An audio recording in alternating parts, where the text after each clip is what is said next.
spinal cord tu lafee dugdaati leensiin ija namaa agartuu waa hundaati funyaantu adda baasa urgaa fi foolii isaa ajaa'u arrabatu beeka waan taadhaa fi sami'aawu jedhee adda kan baase ta'iiwwan saayinsii fi baraa icciitiin isaa barnoota furtuun rakkoo maraa kanaaf baradhaa iddoo ilma namaa bakka guddaa gaha yookaan hojjedhaa malee biyyattiitti hin ta'inaa ba'aa maatiinis ofiif agawuu bulaa ijoollee barsiisaa doofummaarraa maksa beekumsa qabsiisa boruu isaanumatu garaa keessan jiisa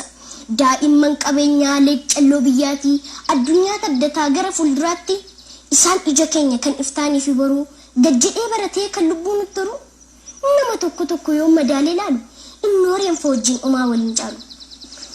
kusannoo maatiin beeku ijoollee 10 dhalcha dhiirota 5 muqee ormaa galcha isaan horii tiksuu ganna roobni tuwee bona aduun gubaa inni mindaa isaanii magaalarra jooree daadhiif farsoo dhuga dubara sadashee magaalaatti galchee fira isaa biratti kushinaa ormaatti salbaajii miicuuf yaabiddaan gubatti isheen qeettaftee dubaroota lamaan isaan waa hin beekan wanta gaarii fi hamaa tokko eerumsiisee gaabiitti uffata tokko araba ciissee riyaalaa fi doolaaraa buqqata tokko immoo beekaaf taasisa gorsa biraan bufne daa'imman barsiisa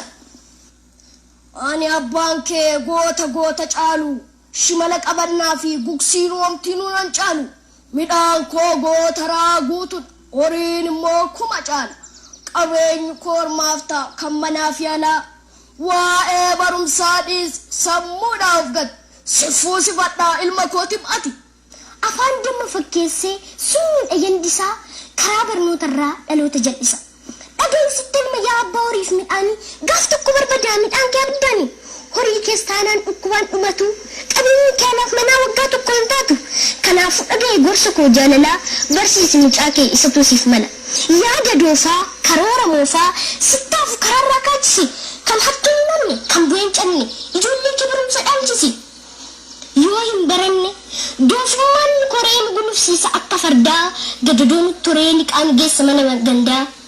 iyyummaa fi beelli qe'ee keenya hin dhiisu buddeena nyaattuyyuu namuu gad hin ciisu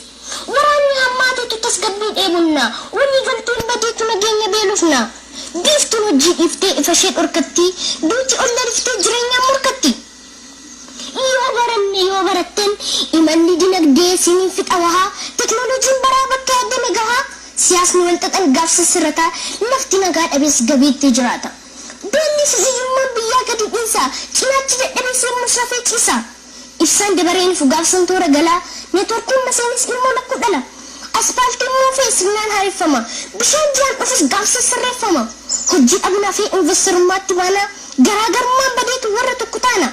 farda ulfina qabeessaa gaariidhaan harkifnee najjeefnu xiyyaaraa fi jettiin malee dachee gubbaa hin deemnu rakkineen faarsinu addunyaa maratti liqeeffachuun nafa afrikaan gamatti moodeela taana malee nu koppiin kaanu afrikaan raafnee addunyaaf haa ta'u kanaaf haa barannuu harka wal qabannee furtuu rakkoo taanaa cinnee haa baranne kanaaf haa barannuu harka wal qabannee furtuu rakkoo taanaa cinnee haa baranne ergaa walaloo kootii akkuma dura kaaseen mata dureen isaa barnoota jedha waa'ee barnootaa irratti hundaa'eeti ijoolleenis waa'ee kanarraa waa'ee barnootaa irratti cimanii hojjetanii namnillee xiyyeeffannoo itti kennee waa'ee barnootaa irratti akka cimanii baratan waan ergaa dabarsu hawwiin koo injiinara ta'uu barbaada injiinara kanan ta'uu barbaadu akkuma beekamu biyya keenya keessatti rakkoon ibsaa waan jiruuf isa furuuf waan adda addaa uummata kiyyaa gargaaruuf Artii